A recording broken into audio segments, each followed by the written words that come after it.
বরিশাল নদীবন্দর বরিশাল সদরঘাট থেকে রাত ৯টা বাজে ছেড়ে এখন বাংলাদেশের সবচেয়ে বড় লঞ্চ ঘাট পৌঁছালো এম খান সাদ। বাংলাদেশের সবচেয়ে বিলাসবহুল লঞ্চ, এটা হচ্ছে এম খান সাদ। দেখতে পাচ্ছেন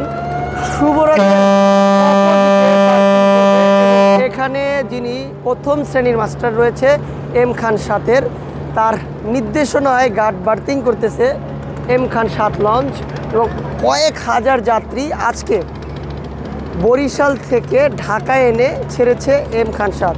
তো কীভাবে মাস্টার আপনার যে টেলিগ্রাফ রয়েছে, টেলিগ্রাফের সাহায্যে কিভাবে মাস্টার আপনার ইঞ্জিন নিয়ন্ত্রণ করতেছে, গতি, ইঞ্জিনের গতি কিভাবে নিয়ন্ত্রণ করতেছে মাস্টার দেখেন।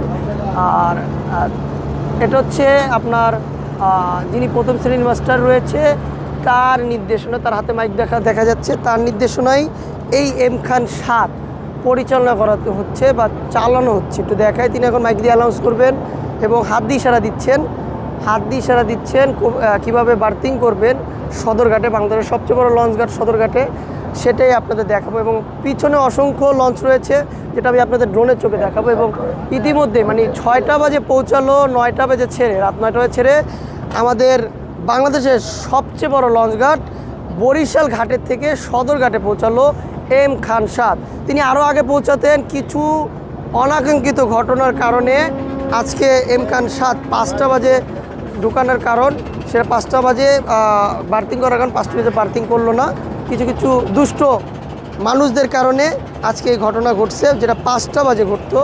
আর দেখাই যে আরেকজন মাস্টার রয়েছে যিনি মানামির মাস্টার ছিল, একটু দেখাই। তারা দুজনেই আপনার এই এম খান সাদ বাংলাদেশের সবচেয়ে বড় লঞ্চ ঘাট লঞ্চ পরিচালনা করে থাকেন। আর আমি একটু ড্রোনে নেব, আমার সময় নেই। ওকে।